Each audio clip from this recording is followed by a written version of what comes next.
Good morning, everyone. We're going to start our program in just a moment. This is your morning call. Yeah.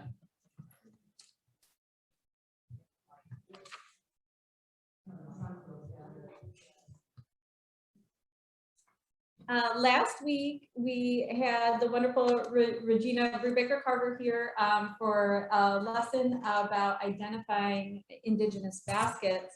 And we gathered informally here outside the galleries, and it was wonderfully tight, but a little hard for us to pass things around, but a really great opportunity for conversation. We'd like to encourage that conversation again today with today's event. It is also informal. You're welcome to raise your hand and ask questions as we go along.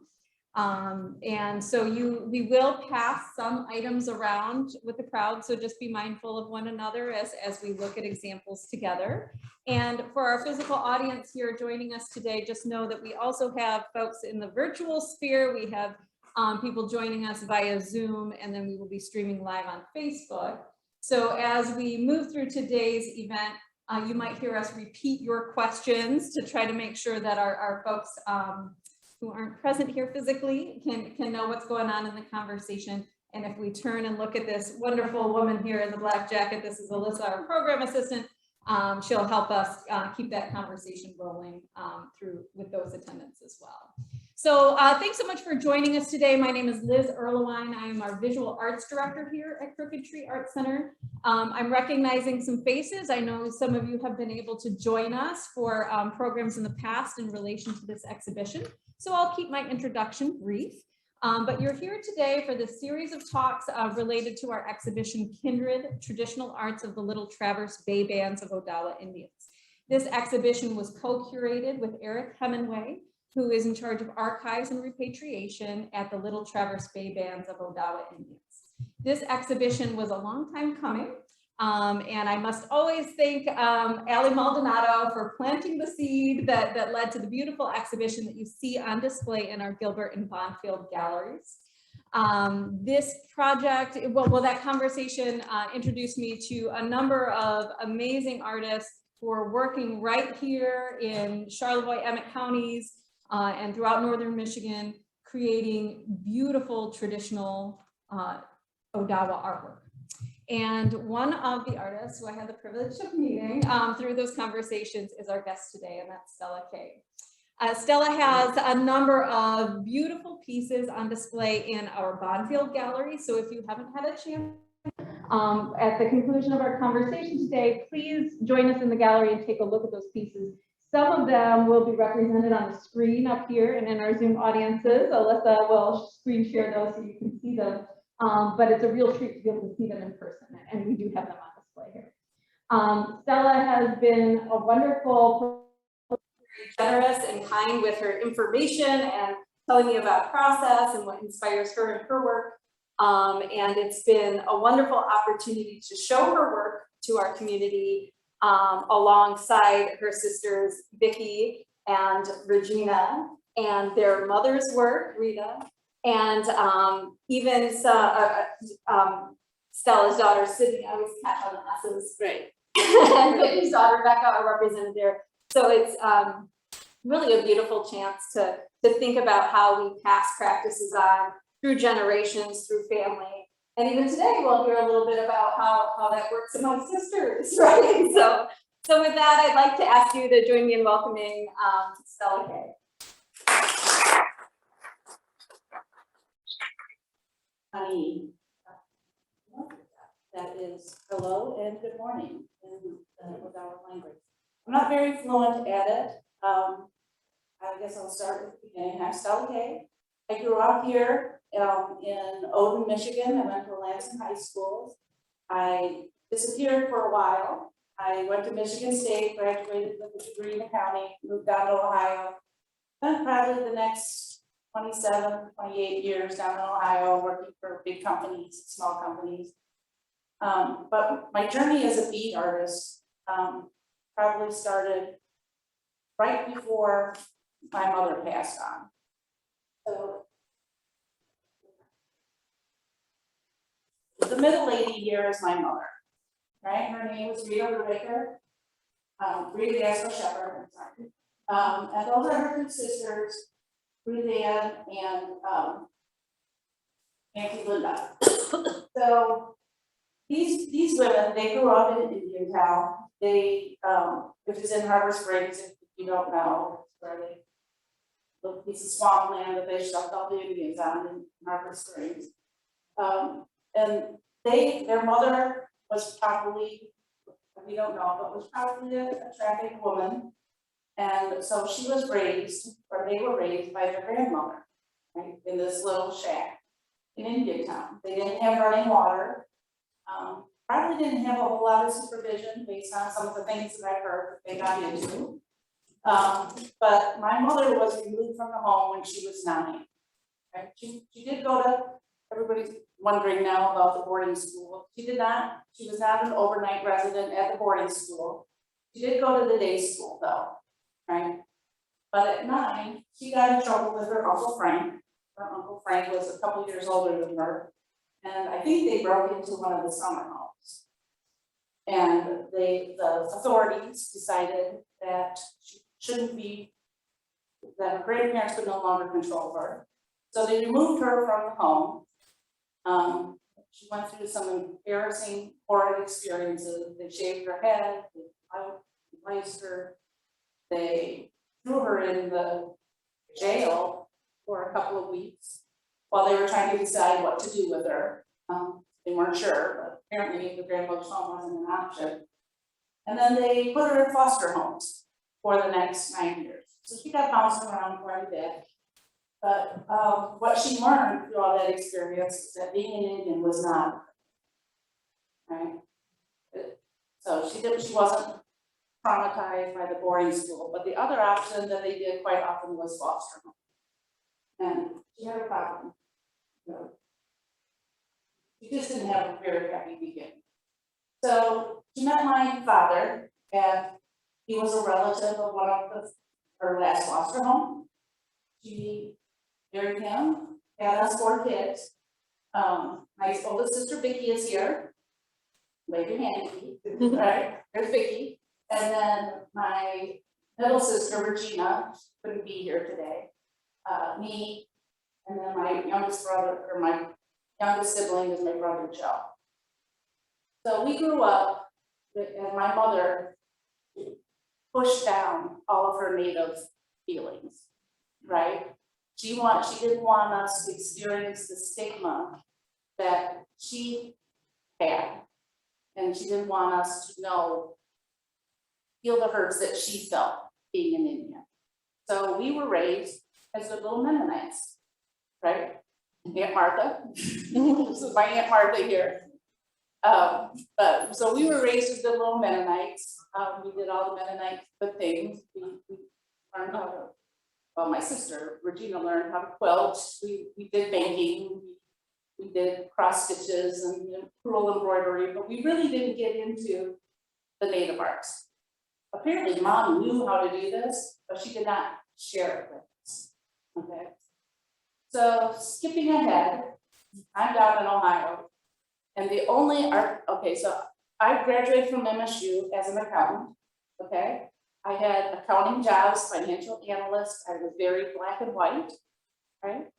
I could do count and cross stitch, there's a map, right? There's a map, there's a little design to tell you, count 4 over, 3 up, and this color goes here.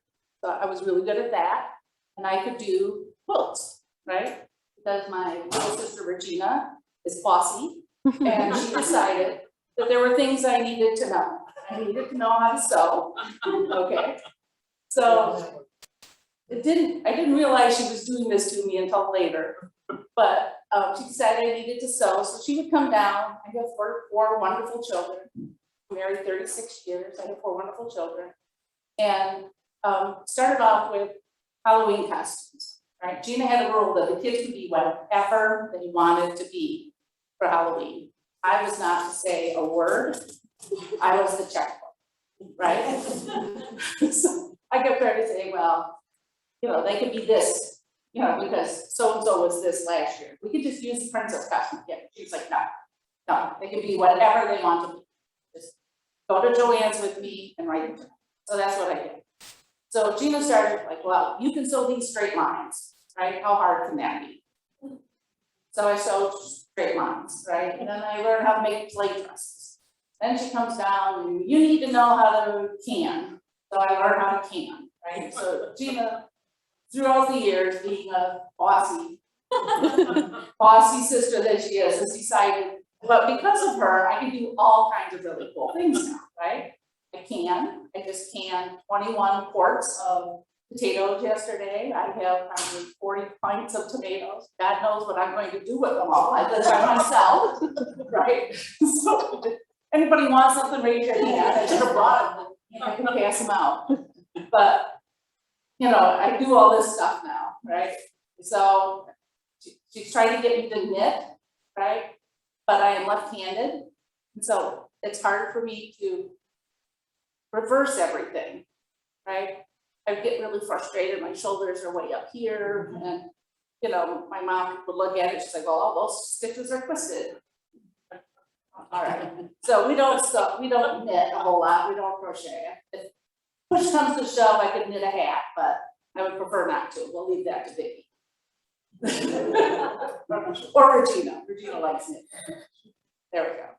So all this is going along, and, you know, I'm kind of resisting learning art things. When I was in school, you know, probably my worst subjects were creative writing and art, right? You present me with a blank sheet of paper and ask me to write a story, my brain cannot do it, right? It just could not expand and fill that space. You show me a blank piece of paper and I could not paint something, right? You show me a coloring book, I can go within the lines, right? So remember, you know, quilting and cross stitch, that's all I did. So at this point, I don't know, 14 years ago, I'm sitting in my house and I have cross stitches everywhere, right? Every room has at least one cross stitch. All of my sisters and even my brother has a cross stitch now, right? I have passed them out like cards to my neighbors, right? Just everybody's got a cross stitch from Stella, and I'm working on quilts for, you know, each kid's got 2 quilts by now, and I have 2 in the house, and I'm like, I need a new project. I can't keep doing these cross stitch, which I might add now, I moved up here, I don't have nearly the wall space that I used to have, and I have a stack of cross stitches just sitting in my garage, and I don't know what I'm gonna do with those things. To pass those out today, for all the good they're gonna do me. So I was talking to Mom one day, little woman here, and, you know, I need a new hobby, right? And she said, well, you should start beading. And she's showing me these beautiful things that she's done. And I'm like, well, where did you learn this? Right? And she said, well, you know, my grandmother taught me some of it, right? And I'm like, you knew all of this? You knew this back then, right? And she was like, well, yeah, but I didn't pick it back up again until, you know, a couple of years ago. Because she was out on a training someplace, and she saw some woman beading, and it triggered memories, and Mom's like, oh, I can do that. So she started experimenting, and then she became the beautiful artist that she is back there, all right? Now, I still have a problem because it's a blank page, right? I don't really know what to do, but Mom's like, well, try experimenting with cross stitch patterns, right? Maybe take cross stitch pattern, which I'll show you an example of what I did here. Show you how nutty I am. This is a robin, okay? This is crazy, right? But just follow. I had a dream. I was having these troubled times, and I had a dream, and I'm like, oh, Mom, why did you have me come back, right? I had a dream, and Mom told me I needed to come back, so that's why I'm here, okay? I had a dumb dream like a dozen times, and finally I'm here. All right. I don't know if I believe in dreams talking to you or not, but if you have the same dream a dozen times, your brain is trying to tell you it's time to move back. So I moved back. And so I'm sitting here and I'm having a hard time. I'm troubled, and I'm like, why did you do this? And I have this dream that my mom comes up to me in this dream, and she tells me I need to do a medallion of a peach. I'm like, peach? And then she's like, yeah, a peach. And then I wake up. I'm like, a peach? Right? A peach got to do with anything.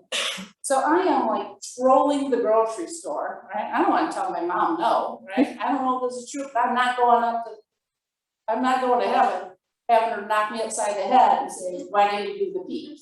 Okay? So, okay, so I'm trolling the aisles in the grocery store, looking at peaches, trying to figure out what the heck peaches have to do with what I'm troubled by. And I'm like, well, maybe there's a story about peaches, right? The traditional story. So I go to the archives person and he looks at me like I'm crazy. And I'm like, I don't know any story about peaches. I'm sorry, go talk to the language lady. So I go to the language lady and I talk to her and she's like, did she say peach or peacha? Peacha. And I'm like, oh, peacha. And I'm like, well, I guess it could be a peacha. I don't know. And so she tells me this story, right? She said, well, there is a traditional story about a picha, which is a story about a little boy who went off into the woods. He wanted to go hunting with the men. They told him he was too young and he wasn't ready yet. But he went out in the woods, he got lost, and a robin came and helped him to survive until he could get back to his community. Right? So a picha in the native language is a robin.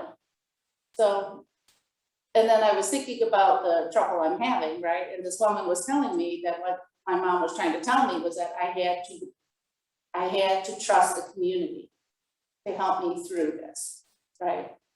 So, okay, so now I gotta do a cross stitch of a robin. All right, I put a few peaches in it just in case. I did this medallion of a robin. So this is the pattern I used, right? It's a cross stitch pattern. Notice the little grid. So what I did was I went out and I bought flosses in all these colors, right? And I went to Frankenmuth, which has a fabulous bead store called Bead Haven. And we use, size 15 Japanese seed beads or size 13 Czech beads, okay? And they have like all the colors on the wall that you can get in the size 15. So I go to the store with all of my flosses and I match them all up and I come up with the colors to do my robin. So that kind of helped me fill the blank page, right? So my struggle in all of this is always filling the blank page. So anyway, back to being the quilter and the cross stitch queen, right? I'm trying to figure out how I can do this beading because mom wants me to do it. Nobody likes to disappoint their mother, right? And I go off and I'm dabbling with it, right? Not really taking it seriously. And then mom dies. Okay. And that was really traumatic for me. Again, my bossy sister, Regina, forced me to be there and help nurse her through everything. Turn the ringer off. This isn't, there should be a thing on the side there. On the side. I'm not allowed. So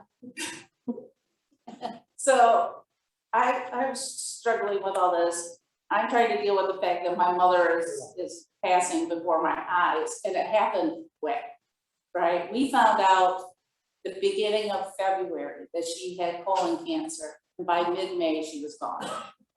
It was fast. They told us, at first they were going to do a surgery. She'd get 2 or 3 years, and then the 2 to 3 years was cut to a year and a half. Every time she went to see a doctor, it got cut. up again. And as on May 1st, I was talking to the doctor and they were saying three months yet. And I'm looking at my mom and I'm like, this isn't gonna be 3 months. And they were like, finally told me that she probably only had a couple of weeks left, right? So Gina asked me and told me that we needed to be there to take care of my mom, which was traumatic for me, but I did it and I'm grateful. Right? Moral of the story is listen to your older sisters. Right? They're almost always right. Almost. Almost. Okay. No regrets. Right. So I spent a lot of time with her and I realized how much I loved being with her and how much I missed being with my family. I've been living almost 30 years down in Ohio, and while I enjoyed it, and I enjoyed time with my kids, when I quit the big company and I went to took a part-time job and I worked for a builder who really appreciated the fact that I wanted to be a working mother. He allowed me to work many hours as I wanted to work, and I was able to raise my kids and spend quality time with my kids and do all that. I missed my sister. And we'll throw Joe in there too. I miss Joe too, okay? I really miss being with my sisters and I really miss being up here. So I was talking to my husband and he was like, well, if Rita says you need to go home, then go home, right? So I moved up here and I've been up here by myself and he refuses to move back. So I'm a little annoyed about that, but that's another story for another day. But although I will say that 8 years living without your husband has really been not such a bad thing. Shows up for a week or two, we go out to dinner, we have fun, do good things, and then he disappears for a couple of weeks again. And I can watch whatever I want to watch. I don't have to watch murder shows. It's all good. So it's really not as bad as I thought it was going to be. But when Mom passed, I inherited her seed collection, right? And because she wanted me to be, right? And okay, so for the first couple of years, I just sat there and looked at my beads. I was afraid to use them, right? I felt that if I used them, once they were gone, Mom would be gone, right? And then what if I used them and I was staring at this blank sheet of paper and I couldn't use them. And what I created was hideous, right? So that might be a dishonor for her. So I'm like stuck in this dilemma trying to figure out what I should do. In the meantime, Gina's picking at me, you need to work on something, you need to try. And then eventually I got to the point where I'm thinking, all right, to not use the beads is to dishonor her memory, right? She left them to me. But now I'm stuck with a blank sheet of paper, and where do I start? And that's where my creative sister came into play, right? I'm like, I don't know what to be, right? Give me a topic. So Vicki comes up and she says, I'd like a Thunderbird. And I'm like, well, what's a Thunderbird look like, right? So she draws one up for me. I'm like, okay, I can do that. And so I don't know if you even know that, but that Thunderbird I did was one of the first things that I did, right? And I'm like, okay, that's not so bad. I did it. I filled the page. And then I was talking to Gina and Vicki, and Vicki and Gina have been crazy creative their entire lives, right? Anal retentive accountant. I like things in the lines. I don't draw out of the lines very well, color out of the line. But Vicki sees things that I'm just now starting to see, right? Vicki made this cane for me, right? I have a problem walking. So she made this thing, and you can't see it so much now because it's getting older, but every one of these knots, she saw an animal's face in it. So I don't know where she said she learned it when she was a little kid, looking at the wallpaper in our bedroom. I just found that out a couple of weeks ago. So she sees things when she looks at things that just never occurred to me, that there could be faces in tree knots, right? She looks at rocks and she sees animal faces in rocks, and so she paints the faces so that people like me can see them, right? And then I gotta mention your vegetable people, right? Vicky collects, her husband works on a carrot farm, right, they make carrots, and there's like these carrots that come out and they're deformed, right? So every year Vicky makes a collection of carrot people, right? She sees these deformed little things and she's like, okay, well, this is a person, so she'll put a tomato on the head or something. It's just really interesting to watch her mind work, right? Good grief, where does this come from, right? And then Gina's always been creative. I had to share a room with her and, stepping on pins and needles my whole life. Thinking, where I get, my cousin moved in with me. She's there 2 days and I stepped on a needle. It's on. But I'm like, pick your needles up. It's like major trauma here. Sure. So these two women have supported me, bullied me, badgered me, right? Until this stuff comes out, right? So I'm thankful. I wish Gina were here to hear this also, but thank you for being there to be supportive, to help me become what I am becoming. So, I'm glad I could help. So Gina came up with the idea of, she said, you like stained glass. One of the things I did one summer, well, 2 summers actually, I worked down at the Shade Tree, down here in town with Penny Cristo. I knew Vicki started, I guess, first. Vicki and Penny used to hang out a lot. Vicki babysat for Penny. And then when she got old enough, she would go out party with Penny. And then I got to babysit. They don't know all this. It's something you would pull out with Penny, right? You give yourself away. So Gina suggested I look at cross stitches, right? Because these cross stitches, they have lines, right? So all I have to do is draw within the lines with beads. So this is what I started with, right? I would go through these, pick out a pattern that I liked. I found one in here earlier that I had done.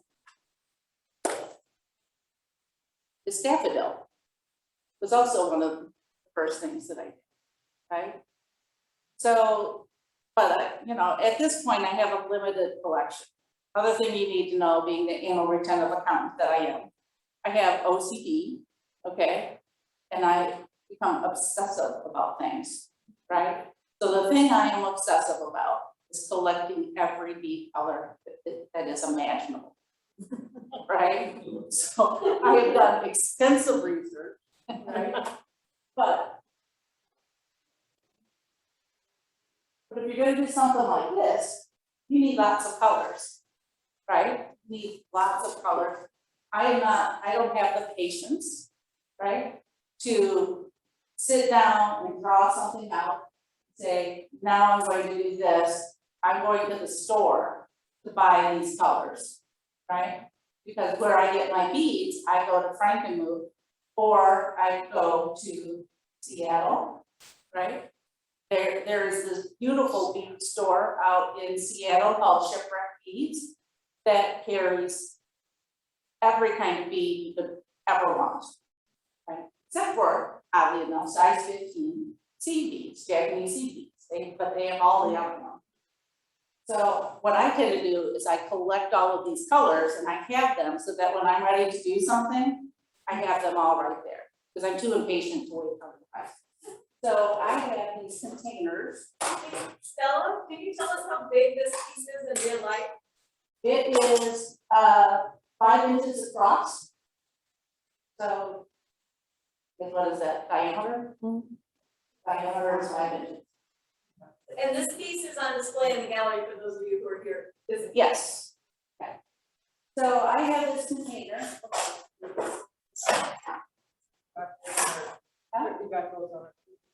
Yeah, well, that's where I come.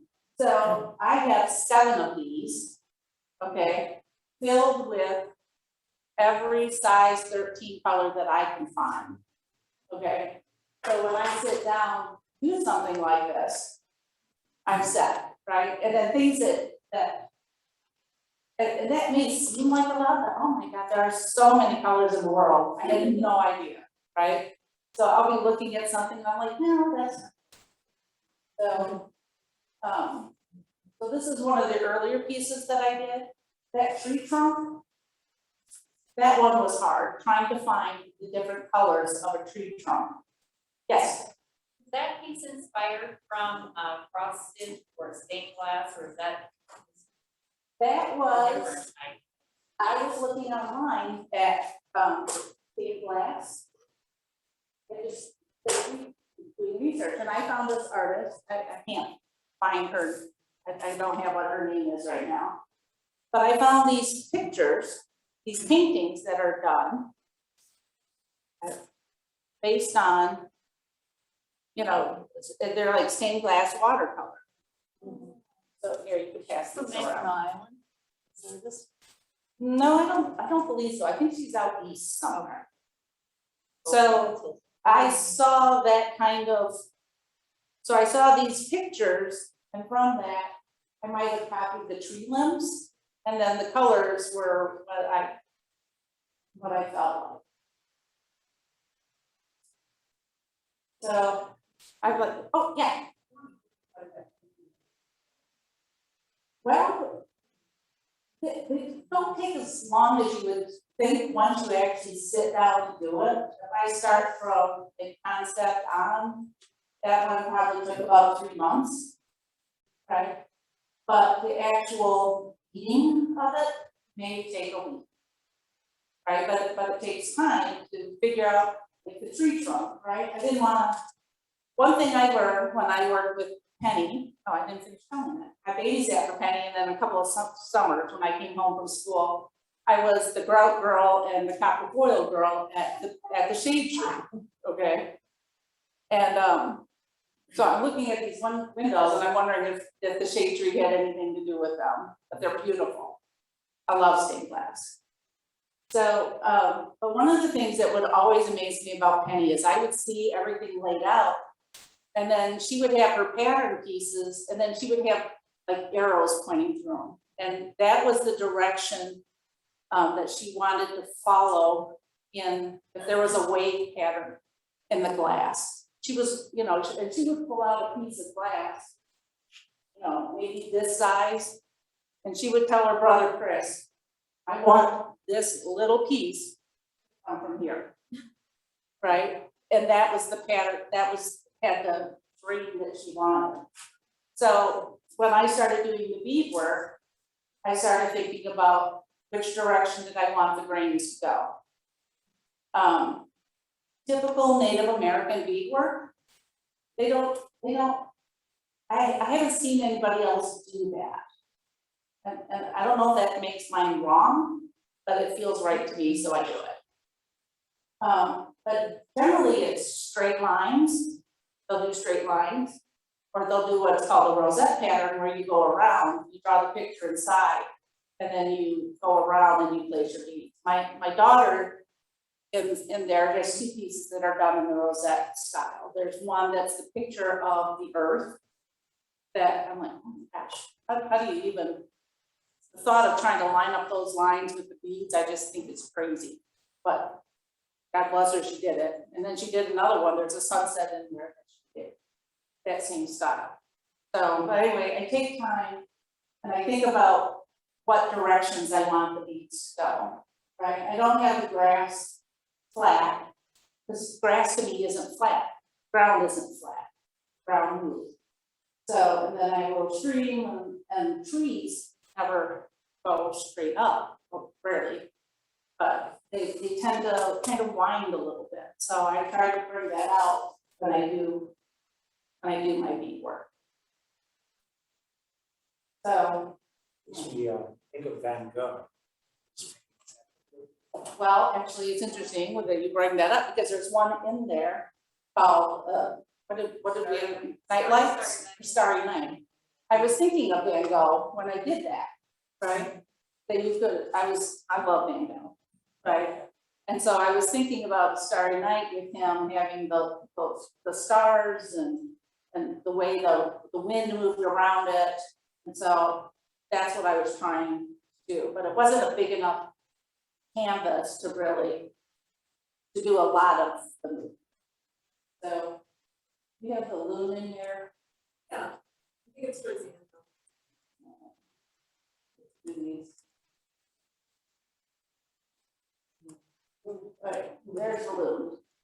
See the water? I did waves, right? So a lot of these plans, I had an idea, so anyway, now ideas just pop into my head all the time, right? I use the, 10 years later, right? Ideas just pop into my head all the time, and it's just a question of whether I can bring them out. So I had an idea to do a plan series, right? Using our tribal plans, but I didn't know what our tribal plans were. So I had to do some research with archives, and then I went to our library, we have a cultural library, and I found this book. Right, and this book has our plans plus a few other ones. And so a lot of the pieces that are over there, a lot of the pieces that are over there in the plan are, I took the outline from this book. All right, so, but then, I take it a step farther, and, this has waves, but I actually through the waves, not just at the top, but in the water. I wanted it to look like it was flat. So,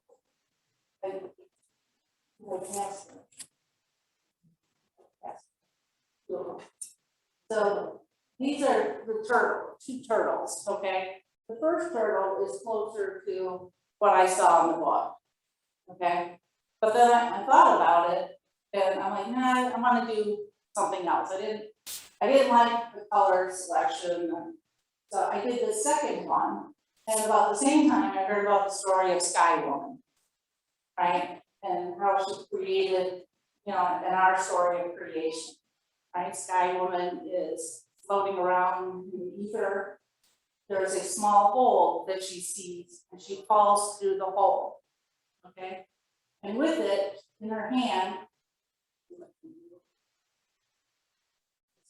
does the pointer work in this? Yes. Good, all right, there we go. In her hand is a sheet of sweetgrass. So she fell through the sweetgrass and with seeds, and she landed on Turtle Island, and Mackinac Island became. And that's the story of our creation. So I liked that story, and I'm not real wild about the bright bold colors in this one over here. So I did this one, and I made this Sky Woman. All with the same outlines with different color choices to put the sweetgrass in there. I'm much happier with this version than I am with the other one. So, some of these other pieces, this one, I didn't like the choice of colors that I found in this one. The Native American colors are red, yellow, black, and white. So I used much more of that on this Thunderbird than I did over here.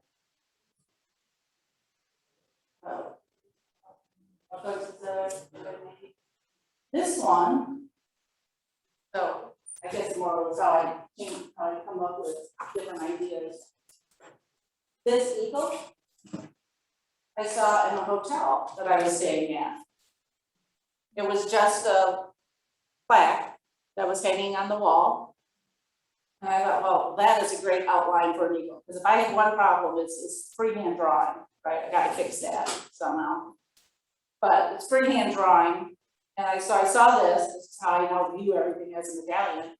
And that became that.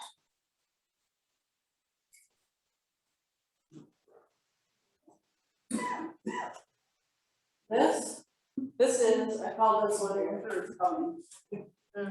So my son, I don't know why, but all of his friends tell him he's a lazy bear. I don't know if that's a good thing or not, but he seems okay with it. Probably because the kid always been a late bloomer, right? He was 16 months and I was still carrying him, right? I was pregnant with my third child, I thought I was gonna have to carry both of them. But he decided one day, he just stood up and he started walking, and within a week he was running around the house, right? So he tends to like store all of his energy up, and then he has these large bursts of energy. But anyway, so I asked him if he wanted something that I had done. He said, what I really like is a lazy bear. And I'm like Baloo? Like Baloo the bear? And he was like, no, there's a picture, I'll show you. So he sent me this picture. And this, here we go, you see that? Yeah. And this is what he wanted. So it's just a bear sitting on a log. Okay, so this one probably took about 6 months. You know, if you want to know how long these things will take. Because I'm looking at it and I'm like, look at how do you draw, how do you do how, right, how do you make this with beads, right? I've got it, I mean, it just looks like a big brown blob to me when I first look at it, right? And then I have to start looking at it and I start thinking about the way his fur moves, right? And his muscles, the way the muscles move. Which I have done a lot of research on Da Vinci, right? And I'm not gonna go here, right? But he used to get cadavers and he would cut them apart so he could see the musculature underneath, right? I'm not gonna go that far. But that makes me wonder about the muscles and how they would move. So this is actually, I mean, brown seem to be really hard to find. I have a hard time with brown. It's not that bad. Right. So this is a collection of size 15 Japanese beads, size 13 Czech beads, and we did some deltas there in space. Just because I couldn't find enough browns to make that much of a difference. And then I got one as a bear laziest. It's probably in the fall when he's nice and fat and ready to go hibernate. So I put trees in the background and called it winter is coming. Plus, he was a huge Game of Thrones fan.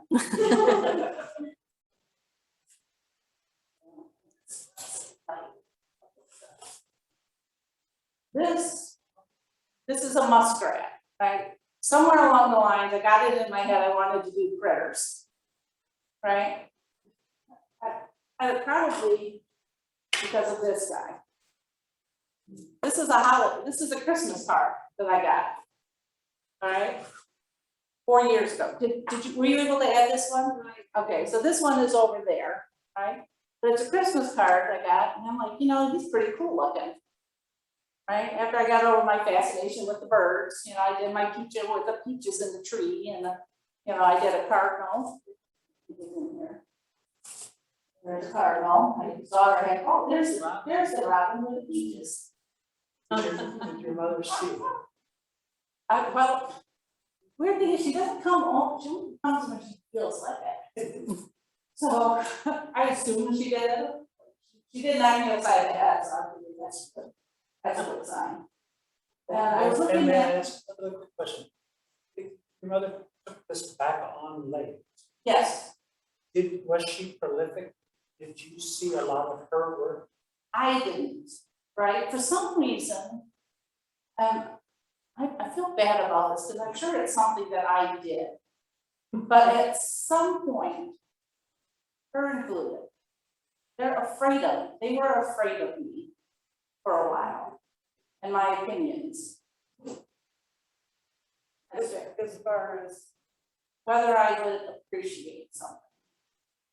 well, you were so black and white. Right, that's true. I was very black and white. Right? So Mom did a lot of stuff, but she didn't want to, I don't know why. But she didn't want to give it to me. I think she thought I would look down on her for doing it. But which was just crazy. But some of it happened. She made me this medallion of she went through this phase. She was doing loom work and she did a Mexican jar, Southwest Indian jar made. And one of Sydney's friends, so Mom gave it to me and it was in colors that I loved, right? I really liked it. But Sydney had a friend who was going, she was from Vietnam she was from Vietnam or Korea, right? And her father was over here. There's a huge GM complex down in Ohio. So her father came over, was working for GM for a while, and he was going back and he was taking his family. And Sydney wanted to give something to her friend to take back of the culture, right? So Sydney wanted to give her something that mom had made her, right? And I'm like, I don't want you giving away your things that your grandmother made, right? I said, but here, I have this, right? I'm willing to part with this, because I thought it was pretty cool. Mom would have something in Korea or Vietnam, whichever one it was, right? That some of mom's artwork would be all the way over there. I thought that was really cool. Well, mom found out and she was not happy, right? So she thought I didn't appreciate it, which was the exact opposite of how I really felt. So she didn't show me. She was very prolific. There's quite a few things out there. When she walked on, we actually asked that when people come to her fire, that they wear a piece that mom had created. It's just about everybody had something with mom's. And so it was really interesting to see all of the different things that mom did. What you see in here is just what us girls had in our. So towards the end, I finally wrested a couple of things out of mom's hands. I'm like, well, I want something, right? Gave Vicky like 3 pieces and, you know, Gina had 3 pieces and I'm like, well, where's mine? I don't want to be competitive or anything, but you know, I am, sorry. My kids are listening, don't. They are. My kids said, I'm like perfectly calm about this thing, sort of, about doing this. And then one of my daughters sends out a link to, well, mom's talking tomorrow. So they're all watching. Hi.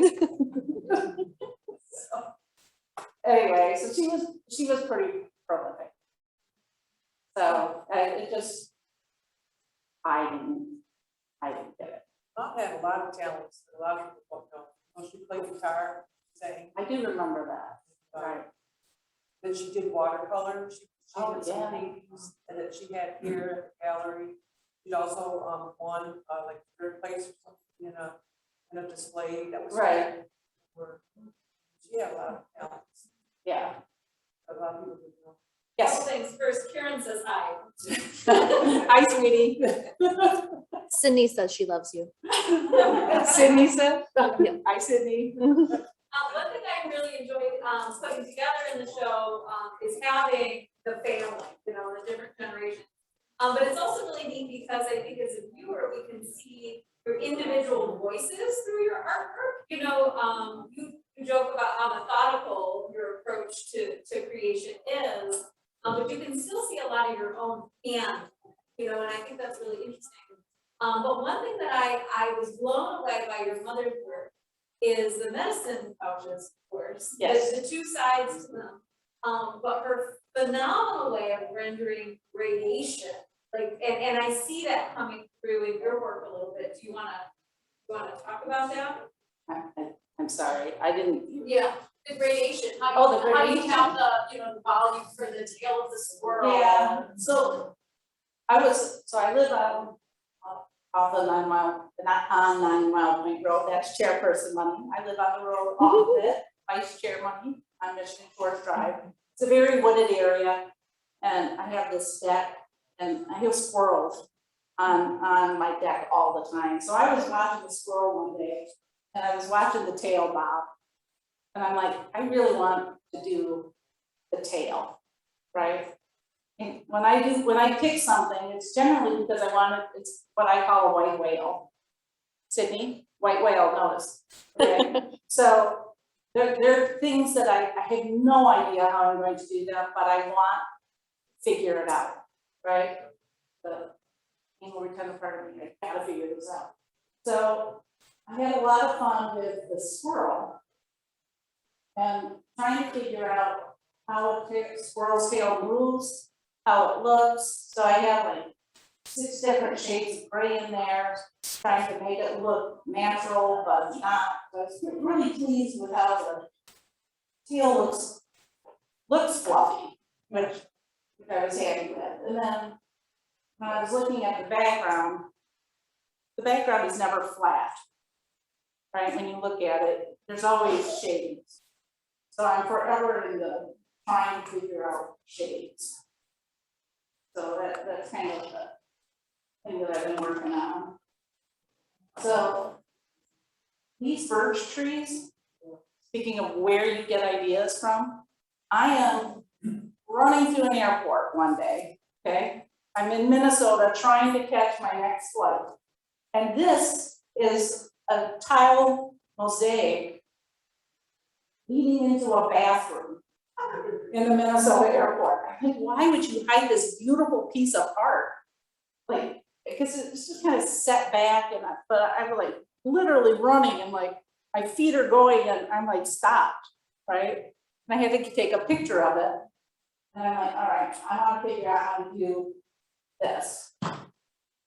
So this is my attempt at doing the tile mosaic in Minnesota airport.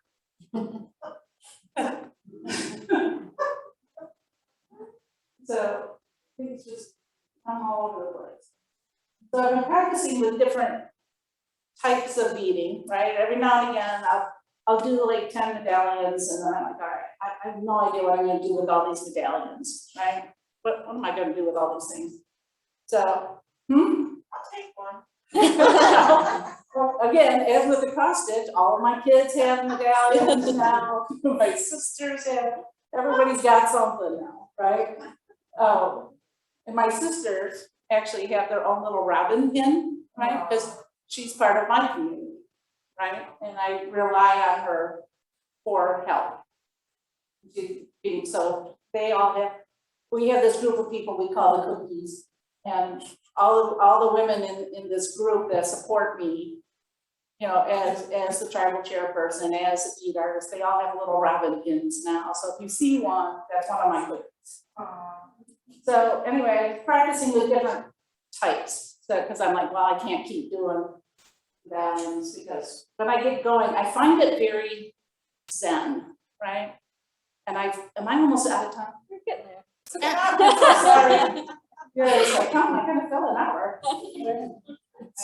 Sorry. So anyway, I try different styles occasionally. So this is actually using what's called the board stitch and peyote.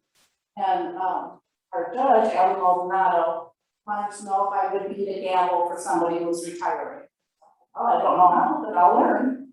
So this is what we gave to Winona Single when she retired from our court. And then this is a gavel that I did for Abby. Oh, see, there's one of those little rotten things in here. So this one, there were all of these wood animals or leaves at the top of the gavel here. So I kept thinking about that. So these are the colors of what the leaves would be. So, how far back does the beading go when it? Well, it goes, I don't know, probably thousands of years, but What did you use? well, they used to use shells, right? Actual beading is a post-contact invention, right? They were inspired by the French, I can't say it, but they were that type of art with flowers. So that was probably like Yeah. really. So they would come over, they would have, you know, it's not too far off to say that we sold Manhattan for a chest full of beads, right? Because we were just fascinated with all of the colors that were available. But we used to adorn things with some metalwork, silver, if they had it, porcupine quills, shells. There's one of our, Hassan Dillard, I believe, is giving a talk later. She has a piece of regalia that is done And she has shells and metal on hers. And she'll just, and when they wanna change their dress, they'll take all the shells and the beads off and they have to sew them onto something else. So they just keep moving them back and forth. So the beading has been going on for a while, a long time, but actual glass beads is a new concept. Newer, 300. Yeah. So anyway, I've been playing a lot with food beading lately. Helping out my niece wants to put these on her market. So there's a whole bunch of these. So I'm playing around with balloon beading and so this is something I'm working on now. It's almost done, but you can see it's done on the simple little loom. There's a live needle in there, so be careful. But in terms of, learning, right? This was an early lanyard that I had done that I have since decided was not very good. But you see how it waves now? It's not real fluid. So a lot of what beading is self-taught, right? My sister Regina, she showed me the basic how-tos, right? You do this, every one of these things is basically needle thread and 4 beads at a time, right? Placing 4 beads down at a time, packing them in place, coming back and doing the next 4 beads, right? You only do 4 beads at a time. So you have to be, for me to get it done in a week, requires me sitting down and just working on it nonstop. Stella, we have a question from our virtual audience about the loom versus the other thing. She thought everything was done on a loom. Can you explain the applique approach? Yeah. So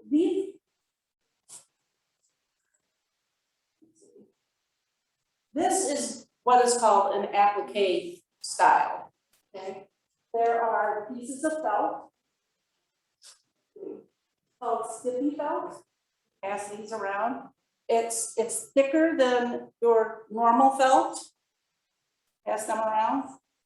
And here's an example. I was thinking of doing a fish at one time, since decided against it, but so I drew the fish.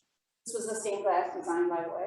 So I drew the fish on there, and then you just start, pick a spot, right? When I do the critters, I like doing the eyes first.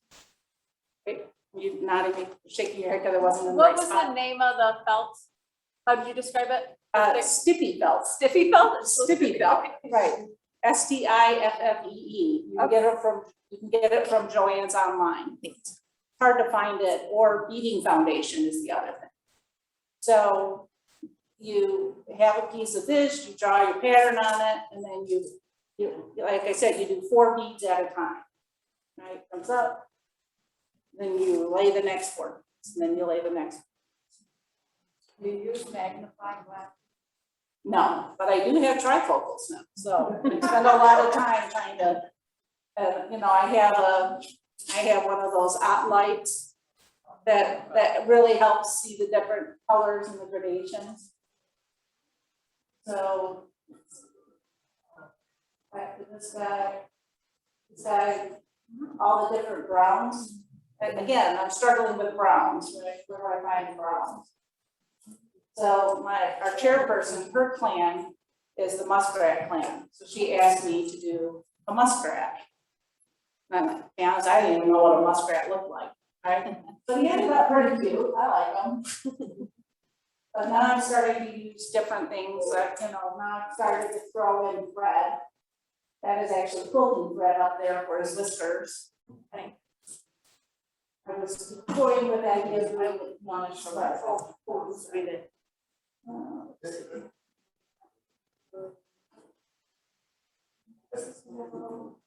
This I did for the governor. So she actually wore it. We were going to have going for a governor tribal state summit.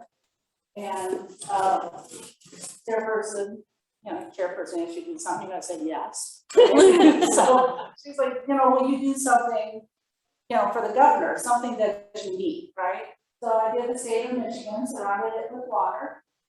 There are red beads in there. And each bead represents one of the 12 tribes. And their location.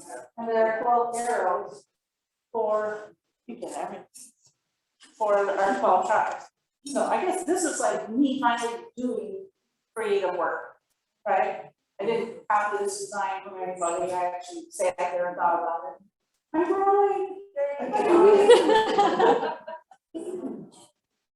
So these are some other things that I was working on. This thing, tribal emblem. yeah, this is our tribal emblem. Yeah, the chairperson asked me if I could do one. I'm like, well, okay. And then Allie found out, Allie won. And then this over here, I don't know if anybody knows who Dale Chihuly is. Okay, huge fan of Dale Chihuly. He actually came to Dayton and he had an art installation there for a while, took the kid. When we were just out in Seattle, theoretically you go to the Shipwreck Beach, but because of staff shortages, they're not closed on the weekends to public, so we weren't able to actually get in the beach store. So instead I took Vicky to the Chihuly Museum. And this was my take on the Chihuly design.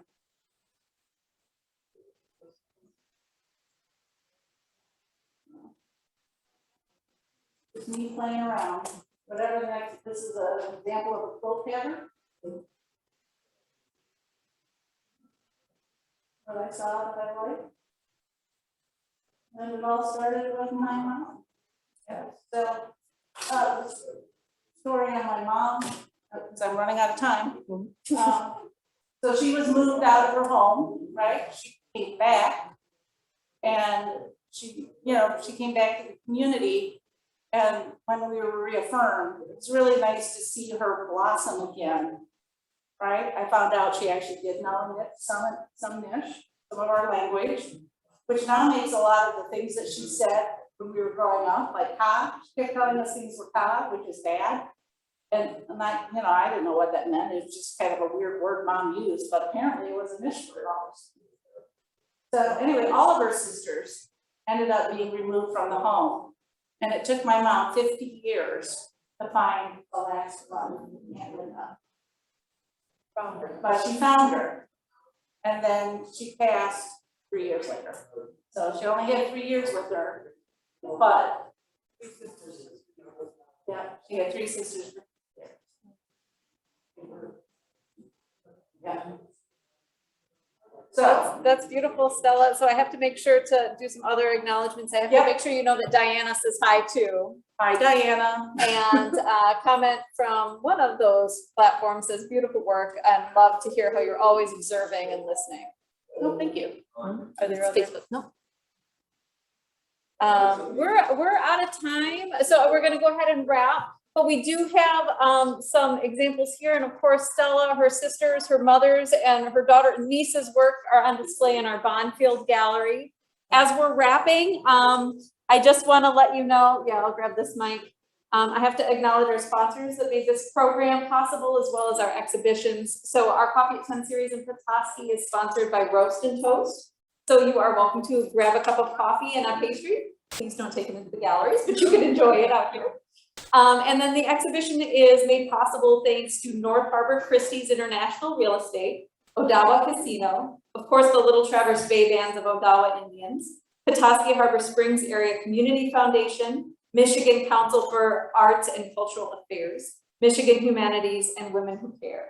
So we're very grateful to those sponsors for making this possible. Our next week's event is going to be Renee Wasson-Dillard. She has a number of pieces on display in the galleries here, and she'll be talking about bulrush weaving. And with that, I just want to say thank you, Stella. That was a very beautiful talk. It was so wonderful to see your process and how you step into the work. So please join me in and thank you.